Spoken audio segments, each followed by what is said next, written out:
Good morning students. तो आज अपना नया टॉपिक स्टार्ट करते हैं। टॉपिक जो है अपना एओडी यानी कि एप्लीकेशन ऑफ डेरिवेटिव्स, अवकलन के अनुप्रयोग। उसमें अपन सबसे पहले जो टॉपिक आज अपने को डिस्कस करना है वो अपना है इंक्रीजिंग एंड डिक्रीजिंग फंक्शन,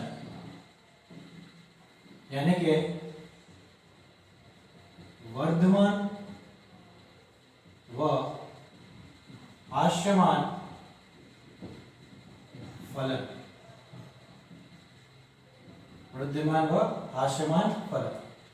तो सबसे पहले अपन को इसके बारे में अगर देखना है तो अपन सोचेंगे कि भाई विद्यमान और ह्रास्यमान फलन किस तरीके से होते हैं, यानी कि इंक्रीजिंग एंड डिक्रीजिंग फंक्शंस क्या क्या है वो सोचते हैं। ठीक है, तो आपको इनके नाम से पता चल रहा होगा कि increasing and decreasing function. Increasing यानी वृद्धिमान के बढ़ता हुआ कोई फंक्शन ऐसा जो बढ़ रहा है, इंक्रीज हो रहा है। ह्रास्यमान या डिक्रीजिंग फंक्शन है कोई फंक्शन जो है वो डिक्रीज हो रहा है, पर वो किस तरीके से हो रहा है वो अपन देखेंगे। ठीक है, तो देखिए जैसे मैं आपको ग्राफ की मदद से इसको एक्सप्लेन करता हूं।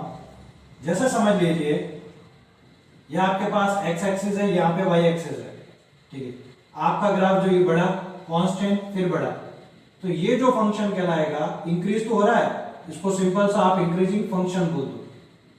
ठीक है, अब यहां पर क्या चीज हो रही है कि x1 जो है वो इक्वल भी है और सॉरी x1 जो है वो इक्वल भी है और लेस देन है x2 से, यानी कि वैल्यू बढ़ भी रही है और बराबर भी रह सकती है। ठीक है, इसको बोलते हैं इंक्रीजिंग फंक्शन। एक चीज क्या हो सकती है ऐसा, या आपके पास x या आपके पास y, आपका जो ग्राफ है इस तरीके से क्या हो रहा है, इंक्रीज हो रहा है। इस ग्राफ को बोलते हैं इंट्रिंसिक इंट्रिंसिक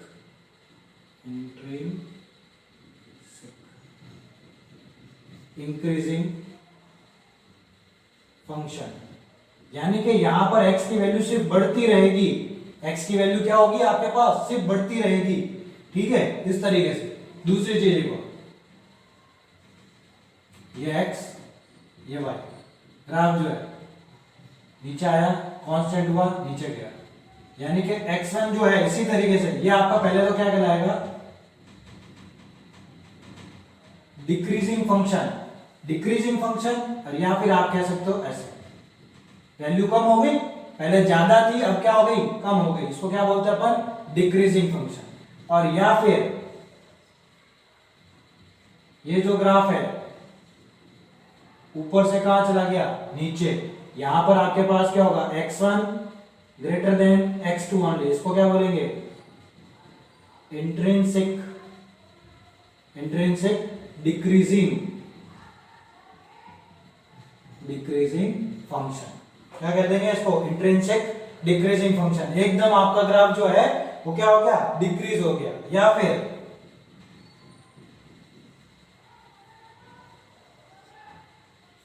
ये जो फंक्शन है, अब ना तो इसको आप इंक्रीज कह सकते हो ना इसको डिक्रीज कह सकते हो, सीधा सा यहां पे क्या लिख देंगे, नाइदर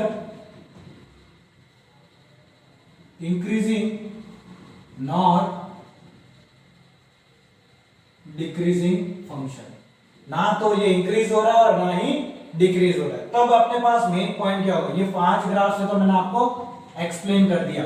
ये 5 ग्राफ पास क्या भाई, ये सिर्फ इंक्रीज हो रहा है, इंट्रिंसिक इंक्रीज कहलाता है, डिक्रीज होता है पर इंट्रिंसिक डिक्रीज हो रहा है, और नाइदर इंक्रीजिंग और नॉट डिक्रीजिंग। अब यहां पर आपको इंक्रीजिंग और डिक्रीजिंग अगर कहीं पर पता लगाना हो तो दो कंडीशन अपन अप्लाई करेंगे।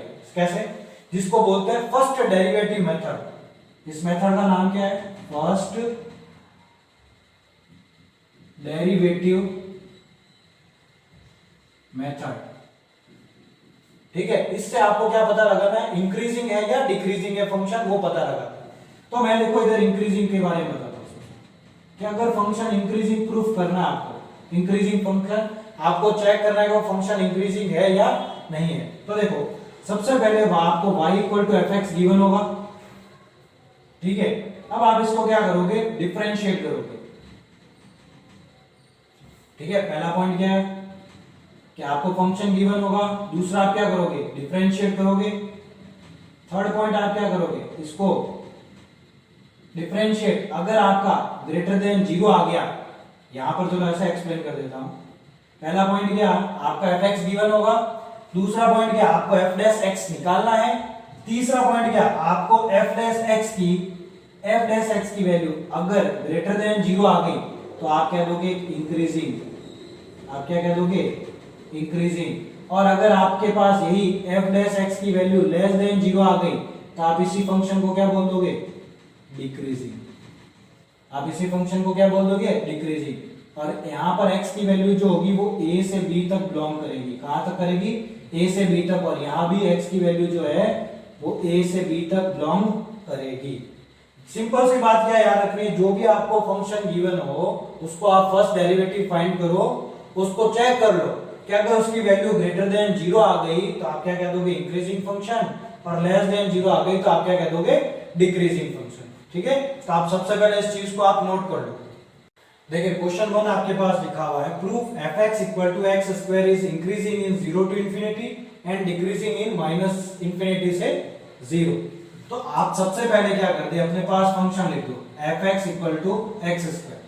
आप सेकंड पॉइंट क्या था, उसको डेरिवेट करो। डेरिवेट किया तो आपके पास कितना आ गया, 2x।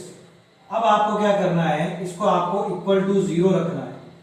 तो fx इक्वल टू क्या होगा, 0, देन x की वैल्यू क्या आ गई, 0। अब आपको क्या करना है, देखो सिंपल सा पॉइंट, ये रखा आपने, लाइन सिस्टम बनाया, माइनस इंफिनिटी और यहाँ प्लस इंफिनिटी। आपके पास x की वैल्यू एक ही मिली है तो यहाँ पर रख दो x इक्वल टू 0। अब बात आती है आपके पास यहाँ पर कि कौन सा रीजन इंक्रीजिंग देगा, कौन सा रीजन डिक्रीजिंग देगा। तो आपको क्या करना है, देखो अगर आप x की वैल्यू 0 से ग्रेटर रखते हो, कोई भी 0 से वैल्यू ग्रेटर रखते हो, 1 2 3, यहां पे आप सोचो आपने x की वैल्यू 0 से बड़ा यानी कि पॉजिटिव नंबर, आपने यहां पर पॉजिटिव नंबर रखा तो f डैश x भी पॉजिटिव मिलेगा आपको, यानी कि ग्रेटर देन 0। इधर बताता हूं, आपने x की वैल्यू क्या रखी है, पॉजिटिव नंबर, यानी कि 0 से बड़ा सब नंबर पॉजिटिव होते हैं। आपने x की वैल्यू रखी यहाँ पे पॉजिटिव, तो 2 इंटू पॉजिटिव भी क्या मिलेगा आपको, पॉजिटिव, यानी कि f डैश x की वैल्यू क्या आपके पास पॉजिटिव, यानी कि यूं भी तो कह सकते हो ग्रेटर देन 0, 0 से बड़ा। और जब ये 0 से बड़ा यानी कि इंक्रीजिंग, इंक्रीज यानी कि बढ़ रहा है, प्लस लगा दिया मैंने उसको। यहां पे आ जाओ, x से नीचे, इससे पीछे क्या होगी वैल्यू, सारी नेगेटिव, यानी कि जब आपने x की वैल्यू को क्या रख दिया, नेगेटिव, तो आपको f डैश x भी क्या मिलेगा, नेगेटिव, यानी कि लेस देन 0। और लेस देन 0 का मतलब डिक्रीजिंग, यानी कि यहां पर माइनस। तो सिंपल सा आपको क्या लिखना है, इंक्रीजिंग इन, कहां से कहां तक, 0 से इंफिनिटी। और दूसरा point decreasing in minus infinity से 0। ठीक है, तो इस पॉइंट को नोट कर लीजिए। देखिए next question number 2, prove that fx equal to ax, और a की लिमिट दे रखी है 0 से 1, ये एक्सपोनेंशियल फंक्शन है, इज डिक्रीजिंग इन r। आपको ये प्रूव करना है कि डिक्रीज होता है r यानी कि रियल नंबर में, पूरा के पूरा रियल नंबर में। तो वही प्रोसेस अपनाओ, fx इक्वल टू a की पावर x, तो आप f डैश x फाइंड करो, इट इज a की पावर x log a। फिर आपको क्या करना है, f dash x equal to 0, तो ax log a equal to 0, ये तो 0 में चला गया, तो ax इक्वल टू 0। और आपको एक सिंपल सा बेसिक सा तरीका बता देता हूं, दो चीजें, ax कभी भी किसी की पावर 0 आ जाती है, इसका मतलब है सिर्फ नेगेटिव पावर पर ही 0 हो सकता है। और कभी कोई इक्वल टू में इंफिनिटी आ जाता है, यानी कि यहां पर x की पावर क्या होगी, इंफिनिटी। ऐसा कैसा, ये में भी आपको याद रखना है, अगर किसी की पावर माइनस इंफिनिटी होती तो आंसर 0 होगा, और किसी की पावर इंफिनिटी होती तो आंसर इंफिनिटी होगा। ये ध्यान रखना, बेसिक सा पॉइंट। तो यहां पर x की वैल्यू आपके पास क्या हो जाएगी, माइनस इंफिनिटी। लाइन डायग्राम बनाते हैं, तो लाइन डायग्राम में माइनस इंफिनिटी और यहां आपका होता है प्लस इंफिनिटी। फिर आप क्या करते हो, यहां पर x का पॉइंट मार्क कर दो, पर यहां पर x का पॉइंट कौन है, ऑलरेडी माइनस इंफिनिटी, ये तो बना हुआ है। तो आपको अब क्या चेक करना है कि ये वैल्यू अगर f डैश x में रखता हूं तो मुझे आंसर कैसा मिलेगा, आप सोचो। यहां पर आप क्या रखोगे, x की वैल्यू, तो ये एक तरीके से ये जो फंक्शन है माइनस इंफिनिटी के कारण ये डिक्रीज वाला फंक्शन है, वैल्यू छोटी होगी। कैसे होगी, क्योंकि 0 से 1 तक की वैल्यू है, आपने 0 रखा, 0 की पावर नेगेटिव में, तो 1 अपॉन 0 की पावर, जैसे कि आपने पहले इसके बीच में रखा, आपने हाफ रख दिया, चलो इसके बीच में 1 अपॉन 4 आता है, 1 अपॉन 4 रख दिया, और x की वैल्यू माइनस इंफिनिटी, ठीक है। अब ये सोच रहे हैं, सिंपल सा ये सोच लो, बस इतना ही। फिर आप a की वैल्यू बीच में हाफ भी ले सकते हो, तो 1 अपॉन 2 की पावर माइनस इंफिनिटी, ठीक है। अब यहां पर माइनस इंफिनिटी होने के कारण मतलब क्या हो गया, आप उल्टा घुमा दो, ठीक है। आप 4 की पावर इंफिनिटी, 2 की पावर इंफिनिटी, अगला जो होगा वो 1 की पावर इंफिनिटी। तो एक तरीके से आप इंफिनिटी को मत सोचो, आप क्या सोचो, नंबर जो होता जा रहा है वो क्या हो रहा है, डिक्रीज हो रहा है, देखो हो रहा है। तो यहां पर आपको थोड़ा सा इस तरीके से दिमाग लगा के सॉल्व करना पड़ेगा। तो यहां पर क्या आ जाएगा, नेगेटिव, कहां से कहां तक, माइनस इंफिनिटी से प्लस इंफिनिटी तक। कैसे लिखेंगे, ठीक है, fx is decreasing in minus infinity to infinity, या फिर आप इसी चीज को क्या लिख सकते हो, रियल, क्योंकि माइनस इंफिनिटी से इंफिनिटी सारे के सारे नंबर क्या कहलाते हैं, रियल नंबर कहलाते हैं। तो ढंग से आप इसको नोट कर लो। क्वेश्चन नंबर 3 आपके पास, prove that fx equal to log sin x, x belongs to 0 से π/2। आपको ये प्रूफ करना है कि इसमें आपको इंक्रीजिंग है या डिक्रीजिंग है। कैसे करेंगे, देखो सबसे पहले fx equal to log sin x, अब आपको क्या करना है, इसका डिफरेंशिएशन। तो क्या होगा, log का क्या था, 1 अपॉन साइन, और फिर साइन का करोगे तो क्या आ जाएगा, cos x। तो एक तरीके से ये आपके पास क्या आ गया, cos अपॉन साइन, आपके पास आ गया cot x।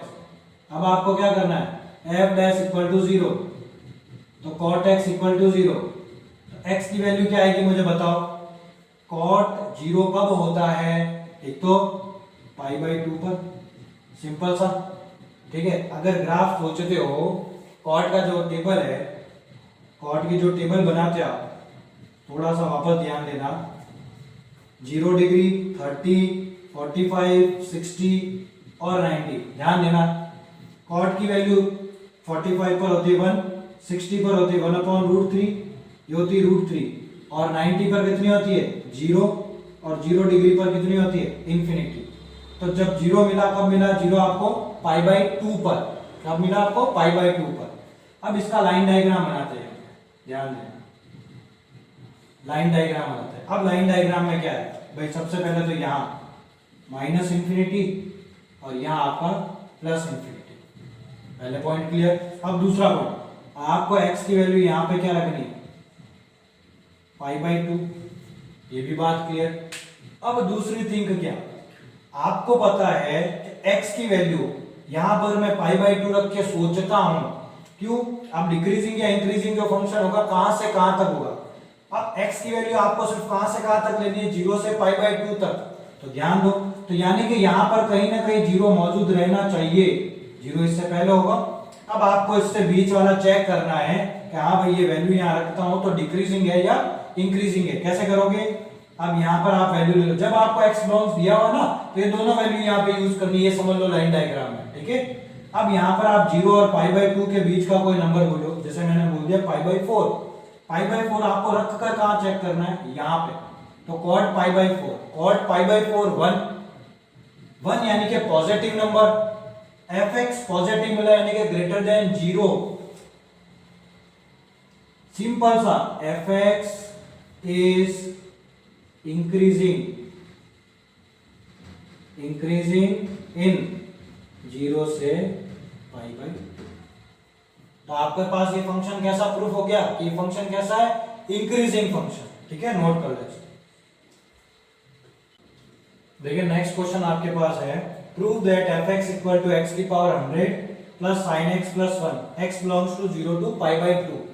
तो पहले भाई अपन क्वेश्चन में अपना fx ले लेते हैं, x की power 100 plus sin x plus 1, तो आपका f डैश x कितना हो जाएगा, 100 x की पावर 99, sin का आपके पास हो जाएगा cos x, और 1 का हो गया 0, जो लिखने की जरूरत नहीं है।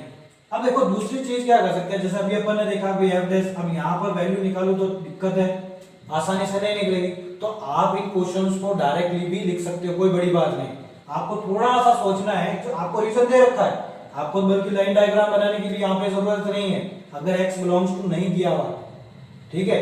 तो देखो क्या करेंगे, सबसे पहले अगर जब ये चीजें गिवन हो तो क्या करेंगे, अगर आप x से यहाँ पर कुछ भी नंबर रखते हो, पहले तो आप इसको चेक करो, आप 0 से π/2 के बीच का कोई भी यहाँ पे नंबर रखोगे तो ये फंक्शन आपको हमेशा कैसा मिलना है, पॉजिटिव, ठीक है।